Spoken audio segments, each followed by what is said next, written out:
If I've said it once, I've said it 100 times. The only people we accept in the church are sinners and hypocrites. Hello, I'm Stuart Baskin, pastor of First Presbyterian Church of Tyler, Texas. And this is your daily devotional for Wednesday, November 5th, 2025.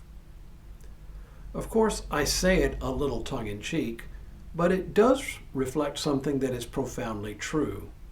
We believe that no one is perfect, and that all of us tend to act out of our own self-interest, and that we tend to be blind to our own faults. But because it is true doesn't make it an excuse to continue in our hypocrisy. This is the very issue Paul addresses in Galatians. And boy, is he hot. If you read the very beginning of Galatians, after the customary salutation, and compare it to the opening of all of Paul's other letters, you will grasp just how angry Paul is. Instead of beginning with the usual pleasantries with which his other letters began, he opens with, "I am astonished that you are so quickly deserting the one who called you in the grace of Christ." And it only goes downhill from there. He even says later in the letter, "You foolish Galatians." His whole letter is focused on the issue of imposing double standards. Paul is adamant that followers of Jesus Christ are now free from ritual laws, such as circumcision.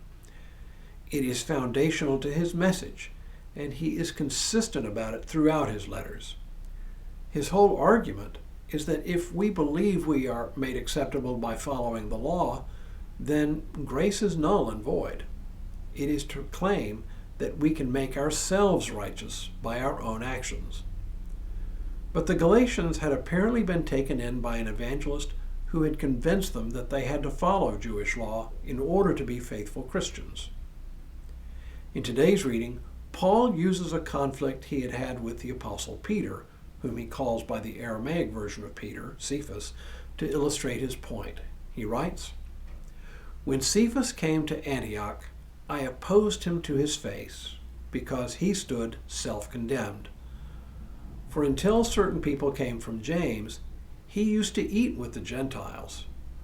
But after they came, he drew back and kept himself separate for fear of the circumcision faction.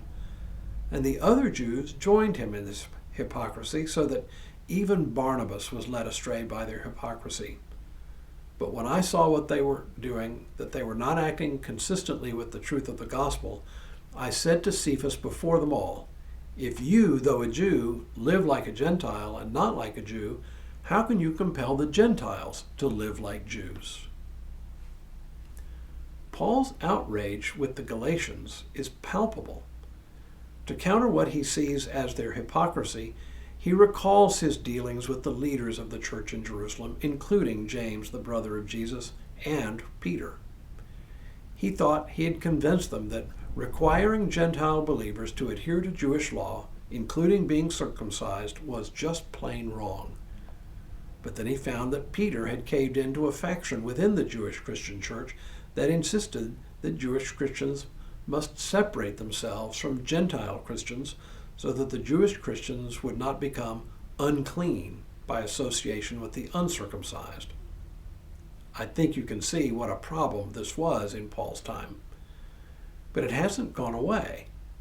It still raises its ugly head in ever new and different ways even today.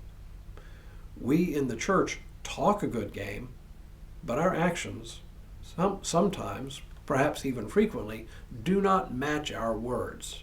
We're like Peter.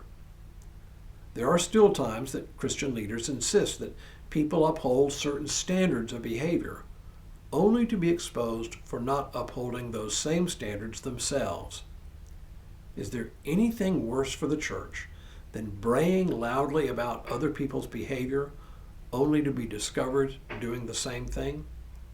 And yet, this very thing will continue, I suppose, until Christ comes again. But, as I said at the beginning, just because it happens doesn't make it right. It is no excuse for the behavior itself.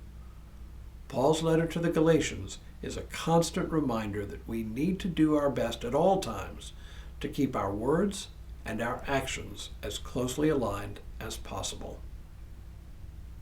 Now may God continue to bless you and keep you in all that you do this day and in all the days ahead.